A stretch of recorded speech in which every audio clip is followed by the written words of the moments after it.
Selamat datang di Saya Wibu. Kalau Anda wibu, subscribe ya bos. Kalau Anda bukan wibu, subscribe juga sih. Pada intinya dukung channel ini dengan like, komen, dan subscribe.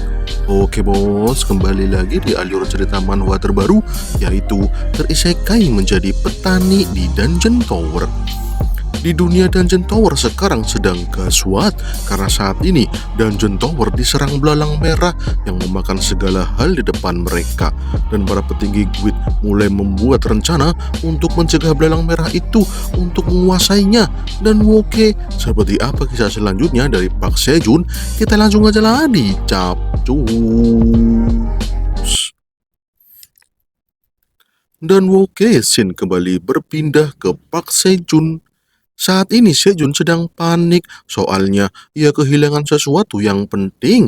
Itu adalah bibit ubi matahari yang harus ditanam kembali sama Sejun. Waduh, waduh, cuman tinggal itu ubi jalarnya malah hilang. Ya, kalau hilang, ia tidak bisa menanam kembali ubi jalarnya. Soalnya semua ubi jalar mataharinya sudah dimakan tadi. Waduh, waduh, gaswat ini mah. Malahan semua bibit ubi jalar yang tadi disimpan Sejun semuanya telah hilang.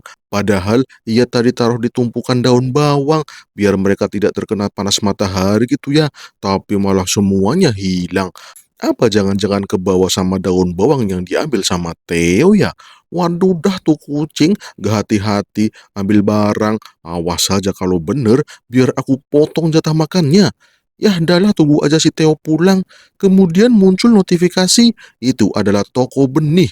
Toko benihnya muncul kembali. Sejun senang sekali, apalagi sekarang Sejun bisa menghabiskan 5 koin tower untuk membeli benih. Wah wah wah, mantap. Sekarang bisa membeli banyak benih ini mah. Oke lah gasken, buka toko benihnya. Ada apa saja toko benihnya ini ya? Dan ternyata ada kacang api, harganya 5 koin tower. Ada wortel 4 koin tower, strawberry 0,5 koin tower, selada cong 0,5 koin tower. Cuman ada 4 benih yang muncul, tapi Sejun penasaran dengan kacang api. Ini kacang apa ada? Kenapa namanya kacang api? Harganya 5 koin tower lagi untuk satu benih. Jir, mahal amat. Sejun berpikir sejenak terkait benih yang ia mau beli. Ia penasaran sih dengan kacang api, tapi ia perlu benih-benih yang lainnya juga. Kalau beli kacang api, gak bisa beli yang lainnya. Karena di batas pembeliannya cuma ada 5 koin tower. Ya dahlah beli kacang apinya di skip aja dulu. Beli 3 benih yang tersisa, strawberry, ceong, dan wortel. Dan oke, semua benihnya telah dibeli sama Sejun. Toko benih Mirage berterima kasih kepada Sejun karena telah membeli di tokonya. Sejun langsung mendapatkan 3 benih itu. Sejun senang sekali karena saat ini variasi tanamannya jauh lebih banyak lagi. Mantap bro. Sejun pun memberitahu Bapak Kelinci tentang benih yang baru ia dapatkan, dan Bapak Kelinci senang sekali karena di situ ada benih wortel. Mantap, ada wortel lagi cuk. Luar biasa. Aku akan menanam semuanya bos Sejun. Serahkan saja kepadaku. Siap Bapak Kelinci, terima kasih atas bantuannya. Dan ya, lahan pertanian Sejun pun semakin luas di area permukaan. Sampai-sampai semua lahan gersang telah berubah menjadi hijau. Dan kemudian scene berpindah, ya kita berpindah di Korea Selatan. Di situ ada Han Taijun, ketua Guild Phoenix. Ia keluar dari lemari es dan menatap Dungeon Tower dari atap gedung.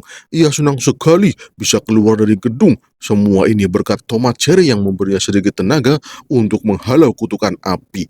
Tapi muridnya yang bernama Shin Hyuk merasa ini terlalu berbahaya. Karena kutukan api bisa saja membuat tubuh sang guru terbakar hebat. Ini tidak boleh dibiarkan. Kau itu nggak bisa lihat kondisi ya. Aku sedang menikmati angin segar setelah bertahun-tahun berada dalam kurungan es. Bener-bener dah, manusia gak berperasaan. Katakan saja laporan dari si Dongsik, apa dia sudah bisa mengalahkan bos lantai 37. Aku ingin laporannya. Siap master, senior Dongsik saat ini kesulitan mengatasi monster lantai 37. Soalnya monsternya adalah laba-laba beracun. Apalagi laba-laba itu membangun sarang di waypoint, jadi agak susah mengatasinya. Dan laba-labanya malah beranak pinak dalam jumlah yang besar. Itu sangat susah sekali untuk ditembus. Dan juga di area waypoint tertanam gas beracun dari si laba-laba. Itu menambah beban kesulitan yang sedang dihadapi oleh Kang Dongsik. Obat penawar yang disediakan pedagang keliling juga tidak terlalu efektif dan jumlahnya sedikit. Jadinya akan sulit sekali untuk masuk ke lantai 38. Waduh, dah susah ya. Lantas, bagaimana perkembangan dari keluarga Sejun setelah pindah ke Hanam Dum? Apa ada pergerakan dari guild asing yang mencoba untuk mendekati keluarga Sejun? Ya, keluarga Sejun saat ini masih aman-aman saja, nggak ada kendala yang berarti. Mereka menjalankan kehidupan normal dengan pengawalan ketat dari Guild Phoenix. Tapi kemarin Sejun, adiknya Sejun sedang didatangi cewek-cewek dari luar negeri. Sepertinya Guild luar Korea mulai melakukan pergerakan mendekati Sejun. Untungnya, anggota Guild kita yang seumuran dengan Sejun berhasil menghalau pergerakan mereka. Jadinya keluarga Sejun masih dalam pengamanan yang kuat. Anjir, malahan. Padahal ceweknya banyak loh. Cewek cantik. Kasihan amat loh bocah. Tetapi tiba-tiba kondisi Master Taejun memburuk. Tubuhnya mulai memanas kembali. Ia pun langsung mengambil tomat cherry dan memakannya. Dan ternyata itu dapat langsung meredam kutukan apinya. Wah, efektif sekali ya. Tapi itu tidak berlangsung lama. Hanya beberapa menit saja.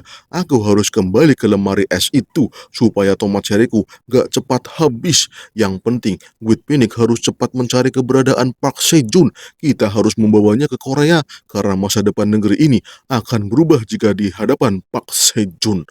Oke dah Shin Hyuk, kabari terus perkembangannya. Aku akan ke lemari es. Kau jangan main-main terus ya. Susul seniormu. Jangan lembek seperti yang lain. Siap master, ucap Shin Hyuk lemas. Ya, sekarang Guild Phoenix cuma bisa mengandalkan senior Dongsik. Kau harus segera menemukan Sejun senior Dongsik supaya semua ini terselesaikan. Dan Wokeda pindah Shin ke Dungeon Tower.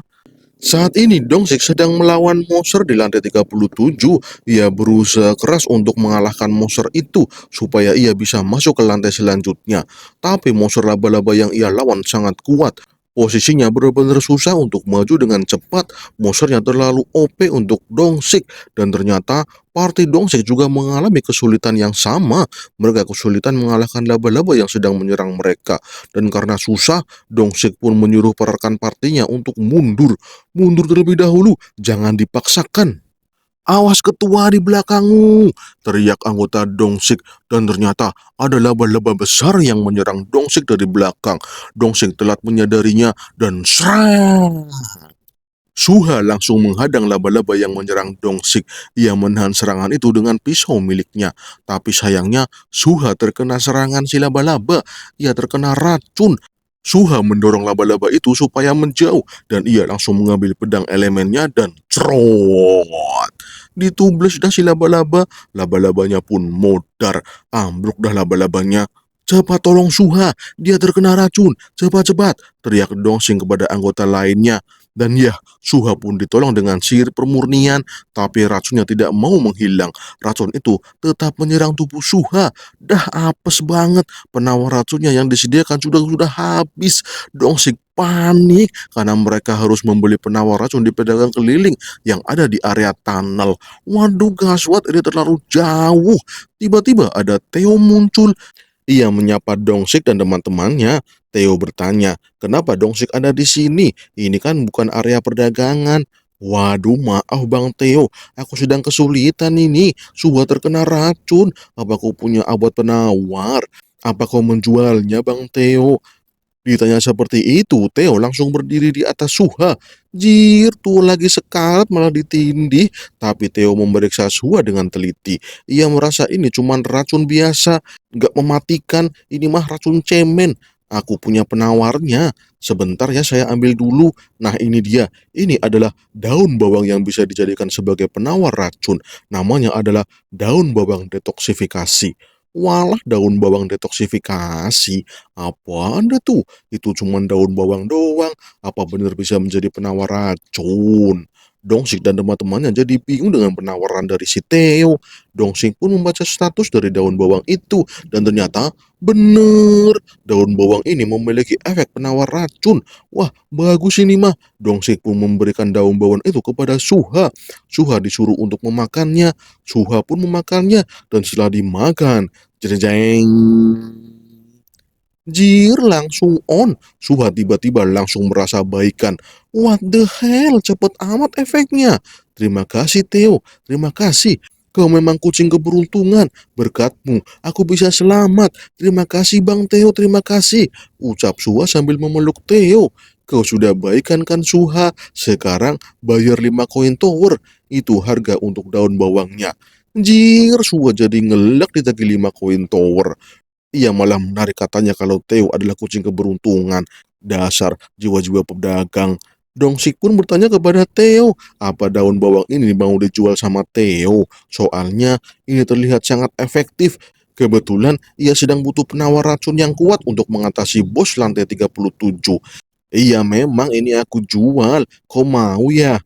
Wah mantap, jika ada daun bawang detoksifikasi ini, maka gas beracun dari bos laba-laba akan mudah diatasi. Mantap banget, Guit Phoenix akan mudah mengatasi para begudal laba-laba itu.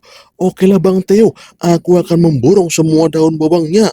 Lah, mau diborong? Theo jadi bingung meresponnya, soalnya ini mahal loh, gak semurah tomat cherry. Emangnya kau punya berapa banyak Bang Theo? Aku punya 100 daun bawang. Kalau kau mau, aku bisa menjual semuanya untukmu. Oke lah gasken, aku akan membeli semuanya bro. Berapapun harganya akan kami beli. Akan tetapi, stop. Berhenti di situ Dongsik. Tiba-tiba banyak player yang datang. Mereka protes dengan Dongsik. Soalnya mereka juga ingin membeli barang dari Theo. Malah diserobot. Woi, jangan sembarangan membeli semua barangnya Bang Theo. Kami juga butuh, woi. Waduh, gaswat ini mah. Malahan banyak player yang datang untuk membeli barang-barangnya Bang Theo. Waduh, Dongsik jadi panik ini dah. Dan ya, para player pun protes sama Bang Theo. Karena Bang Theo mau menjual barangnya cuman kepada Dongsik. Itu tidak adil. Nanti reputasi Theo sebagai pedagang keliling akan tercoreng karena menjual barang secara sepihak. Theo harus adil dengan player-player yang lain. Dan ya, Theo pun memikirkan reputasinya sebagai pedagang keliling tingkat menengah yang profesional. Sebagai pedagang keliling harus bertindak adil. Dan ya, Theo pun akan melakukan hal yang sama seperti sebelum-sebelumnya, yaitu melelang tomat cherry-nya. Hari ini aku akan melelang dua barang, yaitu tomat cherry dan daun bawang detoksifikasi. Untuk tomat cherry-nya akan aku jual satu keranjang dulu, dan daun bawangnya akan aku jual satu ikat. Jadi silakan ikut menawar di lelang kali ini. Oke, dimulai dengan satu keranjang tomat cherry. Silakan ditawar, tapi ini tomat cherry grade C. Efeknya bisa membakar lemak sebanyak 20 gram lemak. Jir, grade C, 20 gram lemak. Gile, grade D aja sudah membuat seisi bumi jadi gempar. Lah ini grade C, bisa-bisanya produk ini menjadi booming kembali di dunia manusia. Gile ini mah. Ya, karena khasiatnya yang luar biasa, mereka yang mendapatkannya harus hati-hati. Soalnya ini seperti berlian yang akan diincar oleh banyak orang. Waduh dah, malah jadi gaswat ini mah.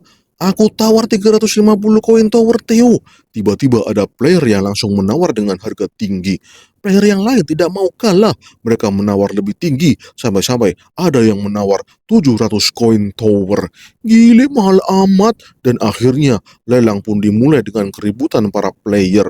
Dan ya, habis semua dah tomat cherry-nya. Semua player puas karena guild mereka mendapatkan tomat cherry yang mereka inginkan. Kemudian Theo mengambil produk kedua, yaitu daun bawang detoksifikasi. Sebelum diambil, Dongsek langsung menawar 130 koin tower.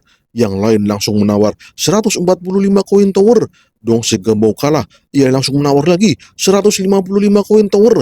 Dan akhirnya, satu ikat pertama dijual sama Dongsek dengan harga 155 koin tower. Mantap, akhirnya dapat. Kemudian yang kedua, langsung ditawar sama player tadi dengan harga 160 koin tower.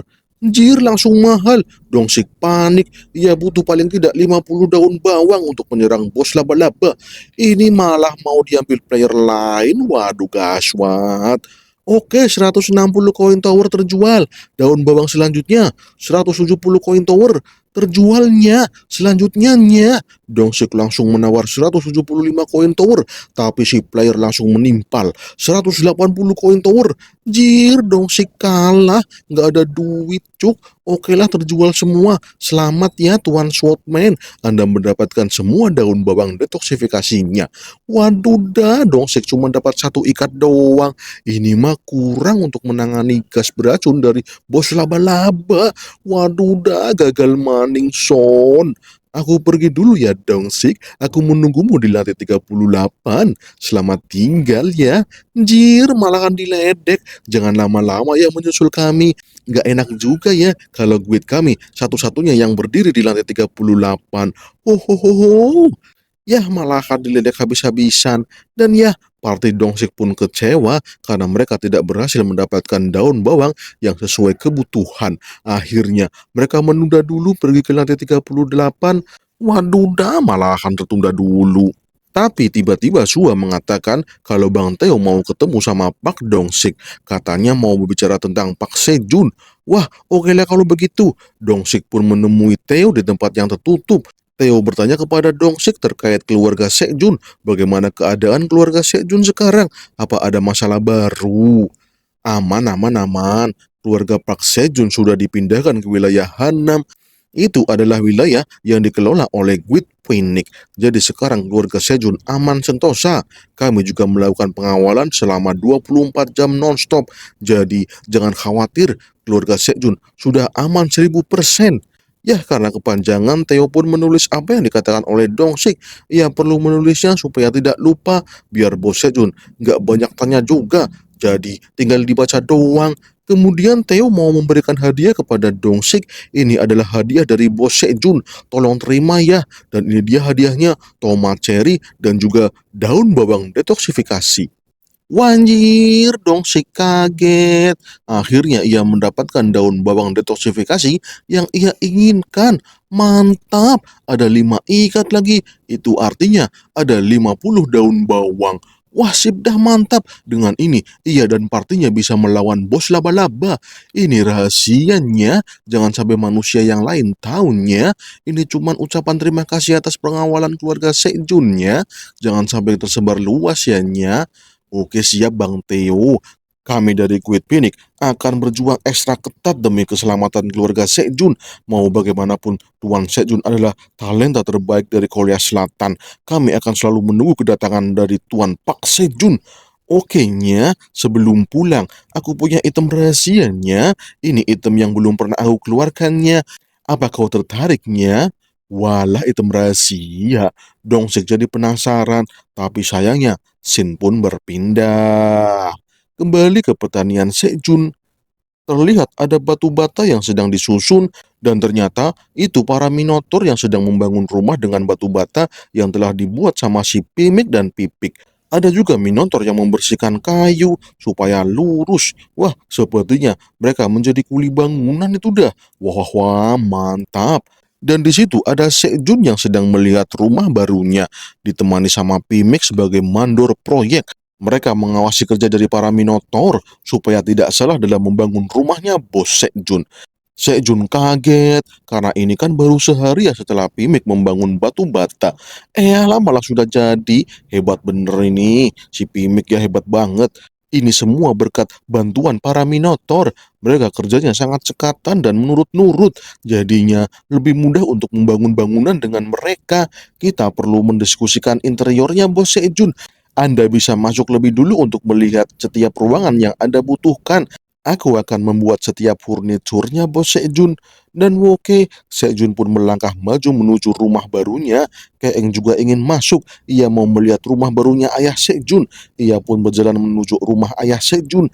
Sejun pun mulai memberi instruksi kepada Pimik kalau di area itu bisa dibuatkan kasur, di area itu dapur, dan juga kreot, kreot, kreot. Jir, suara apa ada tuh? Suaranya seperti suara gedebuk reot. Waduh, waduh, dan ternyata, wah, stop, stop, stop, stop, stop. Keeng, stop, stop, stop. Keeng, jangan masuk. Keeng, bisa ambruk rumahnya. Teriak Sejun begitu melihat Keeng mau memasuki rumah yang tidak muat bagi Keeng. "Jangan Keeng, jangan masuk, rumah ini terlalu kecil untukmu, jangan masuk Keeng, bisa roboh ini rumahnya." Waduh, Keeng jadi bersedih, kenapa nggak boleh masuk ke rumah ayah? Keeng mau masuk ke rumah ayah. Badanmu terlalu besar Keeng, jadinya kau tidak bisa masuk ke rumah ayah. Lebih baik kau main sono sama Ratu Lebah, jangan di sini dulu. Waduh dah, Keeng malah jadi murung. Ia mau tinggal di rumah ayah, tapi karena badannya terlalu besar, ia jadi tidak bisa tinggal di rumah ayah. Walah walah walah, Keeng benar-benar murung dengan hal itu. Keeng pun disuruh untuk pergi makan madu. Ia hanya diperbolehkan untuk melihat pembangunan rumah dari luar, jangan masuk ya. Anak baik seperti Keeng tidak boleh jahat. Kalau rumahnya roboh, nanti Keeng jadi jahat. Walah walah sampai segitunya. Dan ya, Sejun pun mulai berdiskusi kembali dengan si Pimik terkait kasur yang akan dibuat menggunakan daun bawang. Sejun juga menyuruh Minotaur untuk segera bekerja setelah makan, jangan makan mulu dah. Sedangkan Keeng, ia masih kepikiran tentang memasuki rumahnya ayah Sejun. Bagaimanapun juga, ia adalah anak baik. Jadi, sebagai anak baik, ia harus tinggal dengan ayah Sejun di rumah itu. Tapi memang tubuhnya terlalu besar untuk tinggal di rumah itu, bisa hancur nanti. Dan akhirnya nangis dah si Keeng. Ia nangis sambil mengatakan, "Aku ingin menjadi kecil, aku ingin kecil, aku ingin tubuhku kecil." Dan ternyata air mata Keeng membasahi tangan yang terkena madu, dan itu langsung bersinar. Walah, Keeng yang melihat itu jadi bingung, malahan gak nangis lagi. Ia bertanya-tanya, apaan ini dah? Kenapa air matanya bersinar? Keeng benar-benar gak tahu apa yang terjadi pada dirinya. Di sisi Sejun, ia masih berdiskusi tentang kasur yang terbuat dari daun bawang.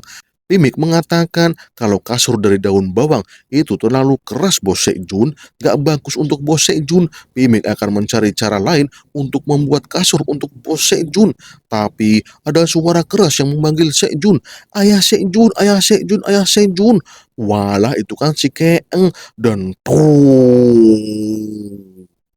Sejun diterjang sama si Keeng. Sejun langsung muntah ber. Wanjir, malah diterjang beruang besar. Sejun langsung terhempas dan menabrak tumbukan daun bawang. Minotaur kaget. Ia merasa kekuatan hebat dari monster yang menyerang Sejun. Sejun langsung nyungsep itu dah. Si Hitam dan Pimik jadi khawatir. Waduh dah, sakit amat. Siapa sih yang menyerangku? Ini sakit tahu. Untung gue kagak modar. Dan ternyata ada sesuatu yang menjilati Sejun, dan itu adalah si Keeng. Ya, Keeng dengan tubuh kecilnya. Waduh dah, kenapa Keeng jadi kecil? Sejun kaget, ia merasa aneh dengan Keeng yang berwujud menjadi kecil. Ini seperti boneka, cuk, lucu sekali.